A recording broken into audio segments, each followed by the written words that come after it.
Controlling Anger and the Wavering Mind. June 9th, 2019.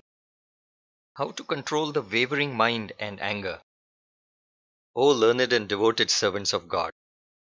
When you're absorbed in something due to intense attraction, all the negative qualities of the mind naturally disappear without any effort. But the attraction must be deep.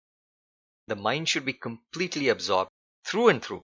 In science, absorption is said to be a bulk phenomenon, which means that a solid soaks up a fluid throughout its bulk. It is different from adsorption, which is said to be a surface phenomenon. In adsorption, the molecules of a gas or a liquid only deposit on the surface of a solid as a superficial thin film. The object of our attraction should capture our mind's attention through and through, like absorption, not superficially like adsorption.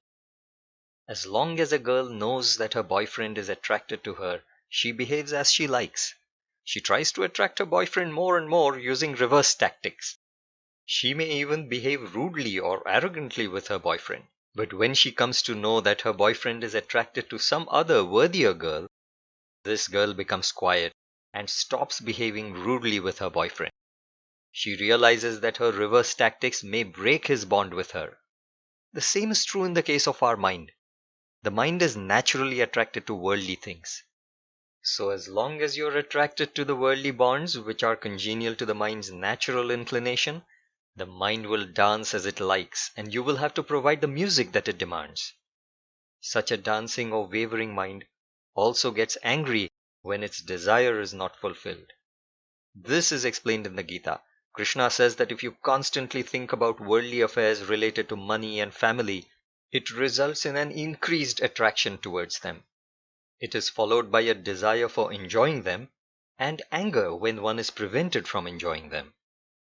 One further develops an intense fascination for enjoyment of worldly objects, which weakens the mind.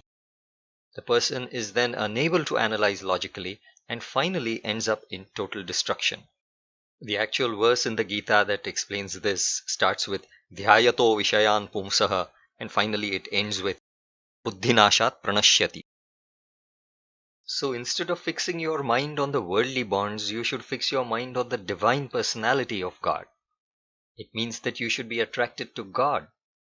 The attraction or devotion to God is the result of spiritual knowledge. Once you fix your mind on God, the mind automatically becomes quiet. Its worldly aspirations naturally subside. It is just like the case of the girl who, upon finding out that her boyfriend is attracted to another worthier girl, starts behaving properly with her boyfriend. So by fixing your mind on God, all your mentioned problems will disappear without any effort.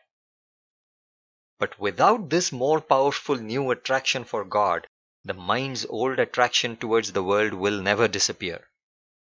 Prahlada's mind was so absorbed in God that he never got angry even when he was subjected to horrible punishments. He did not get angry even when his father was killed by God.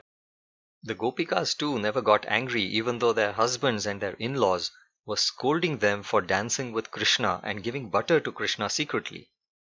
In all these cases, the minds of the devotees were strongly absorbed in the unimaginable divine personality of God. But among all devotees, the Gopikas and Hanuman stand in the topmost place. This is because they were devoted to the contemporary human incarnation of God who stood alive before their eyes. Object of their attraction was not the personality of an energetic incarnation of God belonging to another world. Neither were they attracted to a past human incarnation. Practical devotion becomes meaningful only when the object of one's devotion is the visible living human incarnation of God. The importance of the two scriptures, the Bhagavatam and the Ramayanam, is because of this very crucial concept. Lord Krishna says in the Bhagavad Gita that propagating divine spiritual knowledge pleases the Lord greatly. Jnana yajnena tenaham. Spiritual knowledge brings about permanent harmony and peace in the world. So join us in sharing this universal divine knowledge of Lord Datta and earn the highest grace of God.